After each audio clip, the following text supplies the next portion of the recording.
दोस्तों, आज हम इंडिया की एक ऐसे पुलिस अफसर के बारे में बात करने जा रहे हैं जिसकी वजह से मुंबई की पूरी अंडरवर्ल्ड माफिया समाज परेशान था। कुख्यात अपराधी जिसके पीछे पूरी दुनिया की पुलिस पड़ी थी, उसको इस पुलिस अफसर ने एक बार नहीं दो बार पकड़ा था। ये और कोई नहीं, हमारे देश के पुलिस अफसर मधुकर बापूराव झंडे थे, जिसे लोग प्यार से झंडे साहब कहते हैं। 1959 में पुलिस सर्विस ज्वाइन की। वो किसी आम अफसर जैसे नहीं थे। उनकी पर्सनालिटी में डिसिप्लिन और सोचने की कला थी। अक्सर लोग सोचते हैं कि पुलिस का काम सिर्फ हथियार चलाना है, लेकिन झंडे साहब ने साबित किया कि दिमाग और पेशेंस सबसे बड़ा हथियार है। उन्होंने कभी भी बिना सोचे समझे एक्शन नहीं लिया। हर ऑपरेशन में प्लानिंग ऑब्जर्वेशन का यूज किया। आज उन्हें पुलिस मेडल और प्रेसिडेंट मेडल जैसे बड़े सम्मान मिल चुके हैं, जो उनकी ब्रेवरी और सेवा को सैल्यूट करते हैं। 1960 उस वक्त झंडे साहब मुंबई में पोस्ट हुए थे। उस वक्त पूरी मुंबई अंडरवर्ल्ड से परेशान था, लेकिन सारे अंडरवर्ल्ड डॉन झंडे साहब से परेशान थे, क्योंकि बाकी पुलिस अफसर्स जैसे सोचते थे, झंडे साहब एकदम उनसे अलग सोच रखते थे। इसीलिए अंडरवर्ल्ड की जितने भी माफिया है, उनको झंडे साहब आसानी से पकड़ लेते थे, बिना बंदूक का इस्तेमाल किए, चाहे वो जहां भी छुपा हो। सालों बाद 1970 के वक्त में झंडे साहब का एक ऐसे अपराधी के साथ मुकाबला होता है जिस अपराधी को पूरी दुनिया पकड़ नहीं सका, इवन अमेरिका भी फेल हो गया। उस अपराधी को झंडे साहब ने दो बार पकड़ा। अब सवाल ये है, कौन है ये अपराधी जिसको पूरी दुनिया की पुलिस पकड़ नहीं सका? झंडे साहब ने कैसे उसको आसानी से पकड़ लिया? चलिए डिटेल्स में समझते हैं। शुरू करने से पहले इस चैनल को सब्सक्राइब करना ना भूले। अब बात करते हैं उस अपराधी की, इसका नाम सुनते ही दुनिया कांप जाती थी। चार्ल्स सोबराज। ये आदमी सिर्फ एक चोर नहीं था, ये एक शातिर और खूंखार भी था। उसने कई कंट्रीज में जुर्म किया, ड्रग ट्रैफिकिंग, फ्रॉड और खून तक। उसका तरीका बिल्कुल अलग था। वो किसी को दोस्ती में अपना बनाता, उनका भरोसा जीत लेता और फिर लोगों को अपनी जाल में फंसाकर उनका सब कुछ लूट लेता था।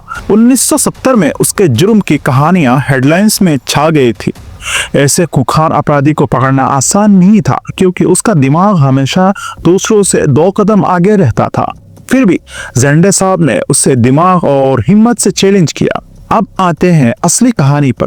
कैसे झंडे साहब ने खूंखार अपराधी चार्ल्स सोबराज को ट्रैप किया? सबसे पहले झंडे साहब को पता था, अगर ऑपरेशन ओपनली किया तो चार्ल्स शक कर लेगा और भाग जाएगा। उस वक्त झंडे साहब के पास एक खबर आई कि चार्ल्स को गोवा में देखा गया। वो अपनी छोटी टीम के साथ गोवा पहुंचे और उन्होंने एक अलग स्ट्रेटेजी बनाई। मोटरसाइकिल राइडर्स को अप्रोच करके एक कहानी बनाई कि उनका एक भाई इसी एरिया में खो गया है। इस कहानी की वजह से किसी को शक नहीं हुआ और लोगों ने उस फॉरेनर को देखा था। यह सबसे बड़ा क्लू था। चार्ल्स की एक अमेरिकन गर्लफ्रेंड है। यह बात झंडे साहब को पता था। वो अपनी अमेरिकन गर्लफ्रेंड से जरूर बात करेगा। उस वक्त इंटरनेशनल कॉल्स के लिए सीटीओ यानी सेंट्रल टेलीग्राफ ऑफिस पर इंक्वायरी करनी पड़ती थी। वहां उन्होंने ट्रेस चेक किया और पता चला गोवा के एक रेस्टोरेंट में फॉरेन टूरिस्ट आते हैं और फोन यूज करते हैं।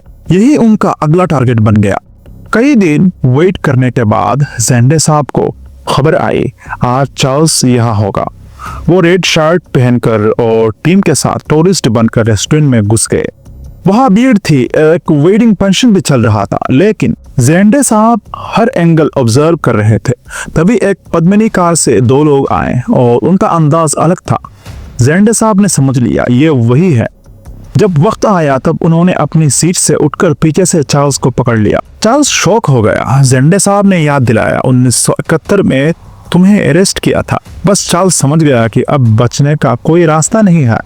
हथकड़ी नहीं थी। तब तुरंत रेस्टोरेंट स्टाफ से रस्सी मंगवाई गई और दोनों हाथों को बांध दिया गया। उस वक्त चार्ल्स ने रिवॉल्वर निकालने की कोशिश भी की, पर टीम ने उसे तुरंत काबू कर लिया। उसके बाद एक भी रिस्क नहीं लिया गया। ना रास्ते में गाड़ी रोकी गई, ना उसे उतारने दिया गया। टॉयलेट के लिए भी बोतल्स दी गई। इस तरह दिमाग, प्लानिंग और डिसिप्लिन से चार्ल्स जैसे शातिर अपराधी को पकड़ लिया गया। इस ऑपरेशन के बाद झंडे साहब सिर्फ एक पुलिस अफसर नहीं बल्कि हीरो बन गए।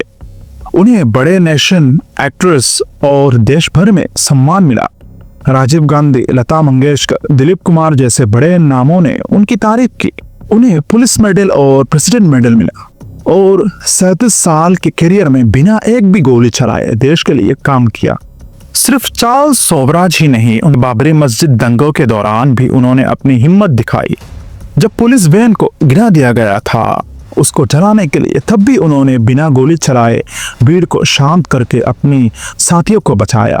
आज गोवा के उस रेस्टोरेंट में उसी टेबल पर स्टैचू है जहां उन्होंने चार्ल्स को पकड़ा था और ये जगह टूरिस्ट के लिए एक मिसाल बन चुकी है। मधुकर बापूराव झंडे की कहानी बताती है असली हिम्मत दिमाग और धैर्य में है, और जब देश सेवा का जज्बा हो तो असंभव भी संभव बन जाता है।